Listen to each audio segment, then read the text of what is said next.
చనిపోయిన మా అన్నయ్యమే శ్రీరామచంద్రుడు కాదులే వదినా. సీతమ్మలా నువ్వు కుమిలి కుమిలి ఆడవటానికే.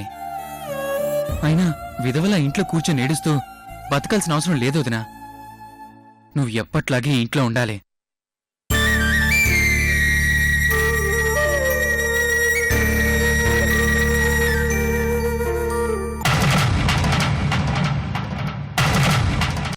వెళ్ళొదినా, వెళ్ళు. నువ్వు ఎప్పట్లాగే రెడీ అయి నాకు కనిపించు.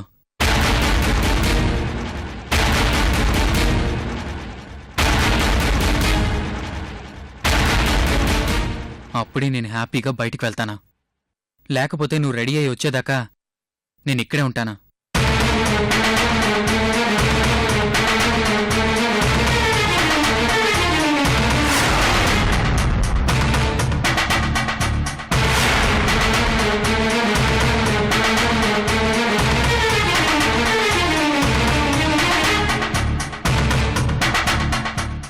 చైతన్య, రేణుకక్క చేసిందే కరెక్ట్. ఇప్పుడు నువ్విలా చెప్పడం తప్పు కదా. ఎప్పటికైనా తను ఇలాగే ఉండాలి కదా.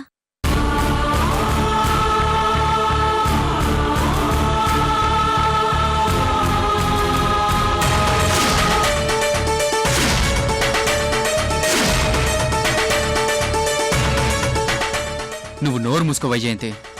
ఇంకొక్క మాట మాట్లాడావంటే నేను ఊరుకోను. తప్పుల గురించి కాదు నేను మాట్లాడేది, మా వదిన గురించి. నువ్వు వెళ్ళి బొట్టు తీసుకొచ్చి వదిన నుదుటను పెట్టావు.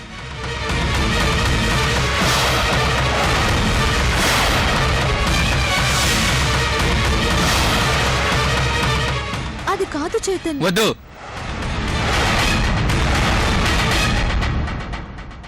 నువ్వు నాకేం చెప్పొద్దు.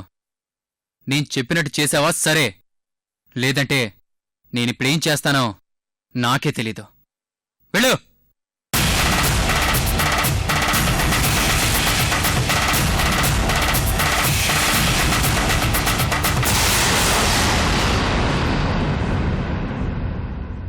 ఇంకా అలాగే నిల్చున్నావే, వెళ్ళు. వెళ్ళి బొట్టు తీసుకొచ్చి వదిన నుదుటను పెట్టు. పెడతావా లేదా?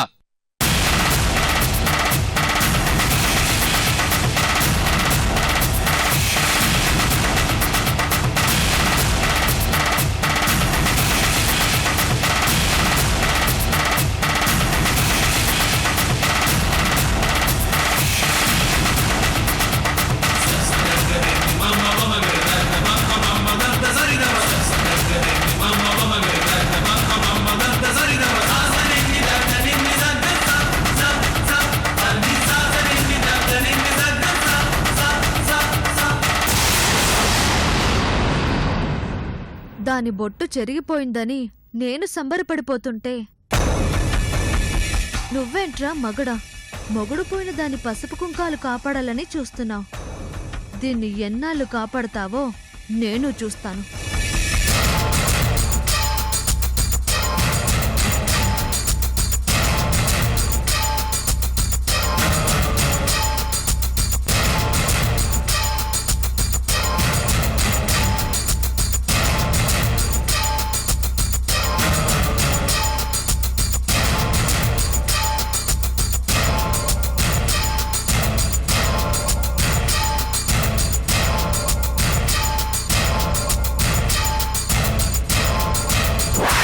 అక్క,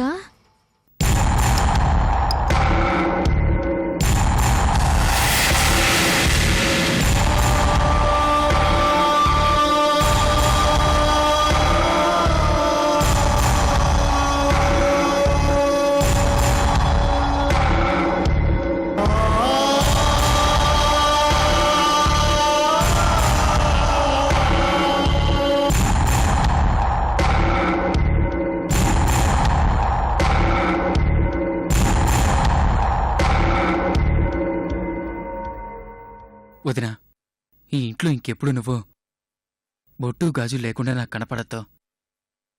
నా ఆలోచన తప్పైతే అవ్వనే. గొప్ప ముత్తైదువులా, ఒక తల్లిలా భావించే నిన్ను నేను ఎప్పటికీ విధవలా చూడలేను.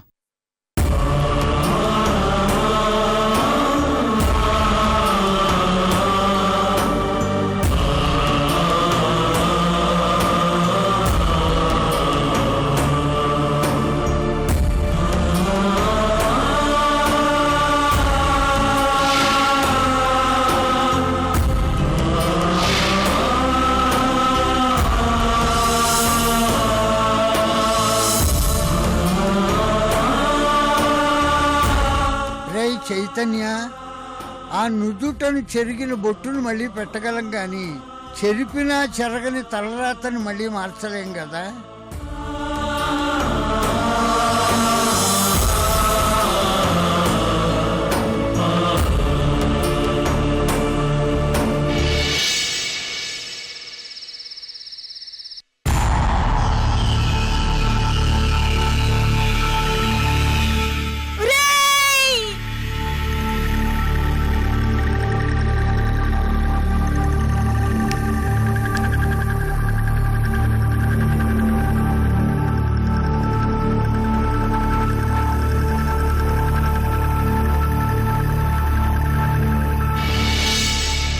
నీలా సమస్యను అర్థం చేసుకునే గొప్ప మనస్తత్వం అందరికీ ఉండదు. ఒకవేళ నా సమస్యను పెద్ద మనసుతో శరత్ అర్థం చేసుకున్నా మ్యారేజ్ మాత్రం చేసుకోడు. వెంటనే సౌమ్య ఉడ్బి శరత్తో మాట్లాడి ఎలాగైనా శరత్ని కన్విన్స్ చేసి సౌమ్య మ్యారేజ్ శరత్తో జరిగేలా చేయాలి. ఇప్పుడే శరత్కి ఫోన్ చేస్తాను.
ఎవరిది unknown number? Hello hello Sharath గారు, నేనండి సౌమ్య వాళ్ళ ఫ్రెండ్ని అర్చనని మాట్లాడుతున్నాను. ఓ ఓ మీరా? How are you Archana? Are you okay? బాగున్నానండి, మీరెలా ఉన్నారు? నేనే మీకు ఫోన్ చేద్దాం అనుకుంటున్నానండి. అవును, సౌమ్య మీ దగ్గరకు వచ్చాక నన్ను పూర్తిగా మర్చిపోయినట్టుంది. ఇంతకీ సౌమ్య ఎలా ఉంది?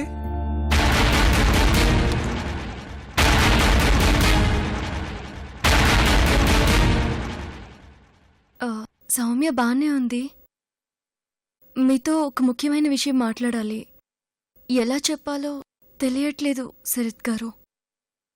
పర్వాలేదు, చెప్పండి అర్చన గారు. అది అది చెప్పండి అర్చన గారు, నో ప్రాబ్లం, చెప్పండి.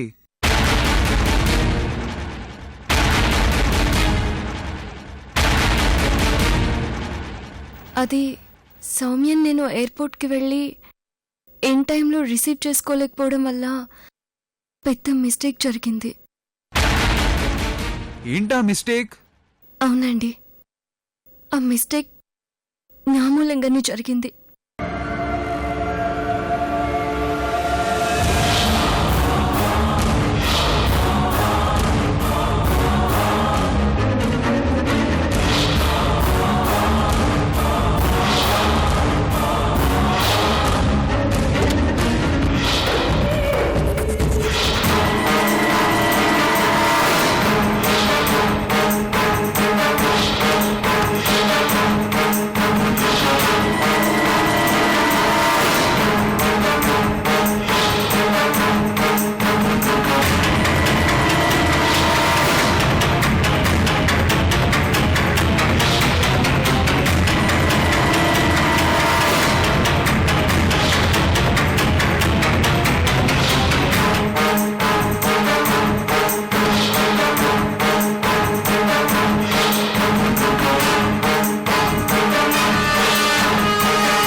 విషయం మీకెలా చెప్పాలో తెలియక సౌమ్య క్షణ క్షణం నరకం అనుభవిస్తుంది.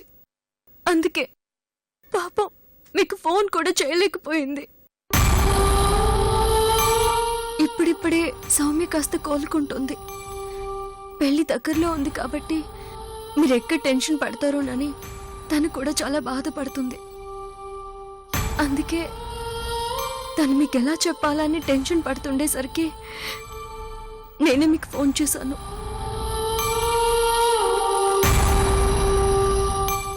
హలో హలో శరత్ గారు. చెప్పండి, వింటున్నాను. అది శరత్ గారు జరిగింది. నన్ను క్షమించండి. నా కోసం వచ్చిన సౌమ్యని నేను సరిగ్గా రిసీవ్ చేసుకోలేకపోయేసరికి ఇలా జరిగింది. It's my mistake. Sorry. Okay Archana గారు, నేను మళ్ళీ కాల్ చేస్తా మీకు.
డోంట్ వరీ భూషణం గారు, బీపీ నార్మల్గానే ఉంది.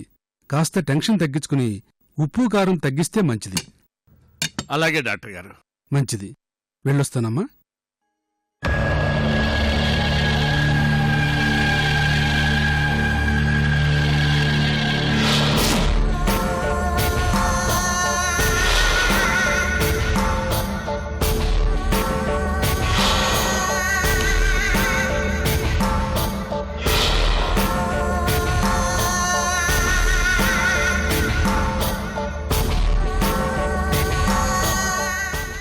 అమ్మా, ఇంటికెళ్దాం పదమ్మా.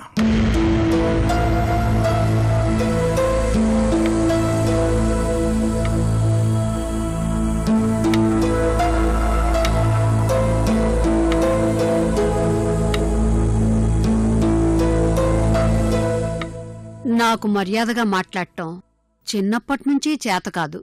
ఒక ఆడదానిగా మాట్లాడటం జీవితంలో అసలు అలవాటే లేదు. నాతో కాపురం చేసిన నా మొగుడు కూడా ఏ రోజూ నన్నొక మాట అనలేదు. నా మాటకు అడ్డూ చెప్పలేదు. నా మొగుడే నేనంటే భయపడి చచ్చేవాడు. అందుకే నాకంటే ముందుగానే చచ్చాడు.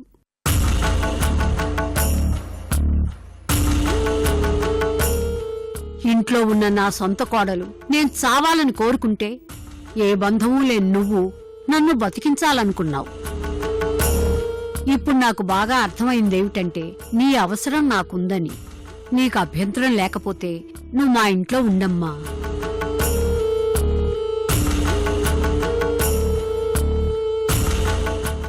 చెప్పమ్మా, నువ్వేం మొహమాట పడొద్దు.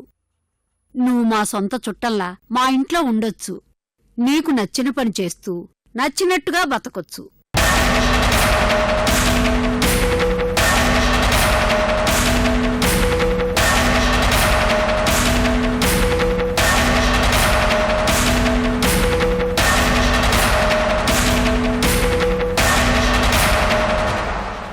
మీరు మా అమ్మ మాటలు అంతగా పట్టించుకోవాల్సిన పని లేదు. మా అమ్మకి ఎవరు నచ్చినా నెత్తినెక్కించుకుని కూర్చోబెట్టుకుంటుంది.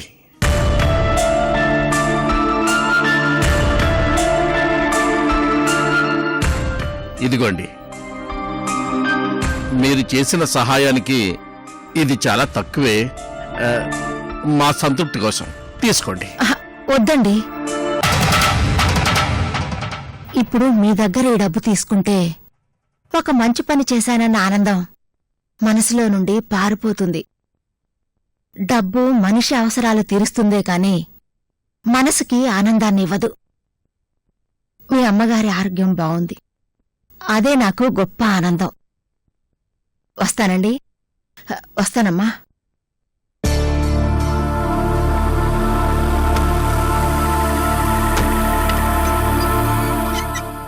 నువ్వు ఆగమ్మా.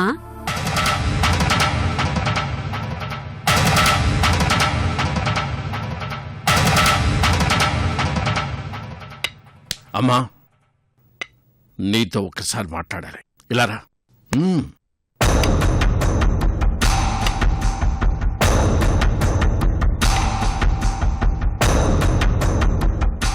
మనలాంటి ఫ్యామిలీలో ఇలాంటి ముక్కు ముఖం తెలియని వాళ్ళు పెట్టుకుంటే మన రహస్యాలన్నీ బట్టబయలైపోతాయి.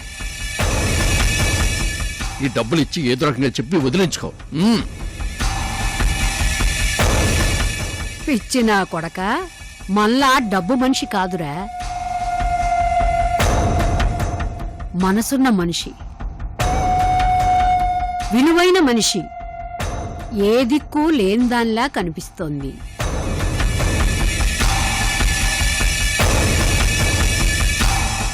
కాస్త గూడు చూపించి ఇంత గంజి పోసావంటే కుక్కలా నిన్ను నన్ను కాపలా కాస్తుందే కాని కరవదు.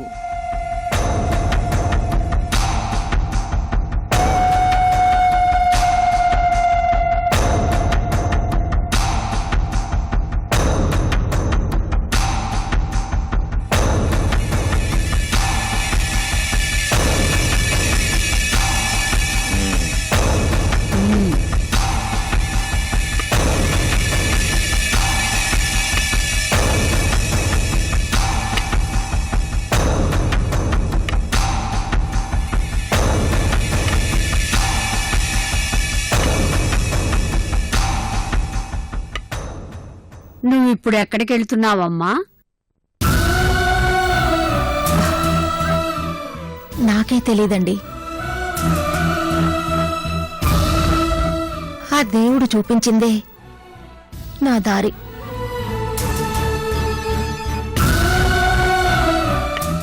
అమ్మా, నీ మనసులో ఏదో తెలియని బాధ నాకు కనిపిస్తోంది. అందుకని నిన్నిక ప్రశ్నించను. అనాథలా రోడ్ల మీద తిరిగే కంటే నా ఆశ్రయంలో ఉండు. 2 రోజులు మా గెస్ట్ హౌస్లో రెస్ట్ తీసుకొని కుదుటపడు. తర్వాత ఏం చేయాలో నేను చెప్తాను.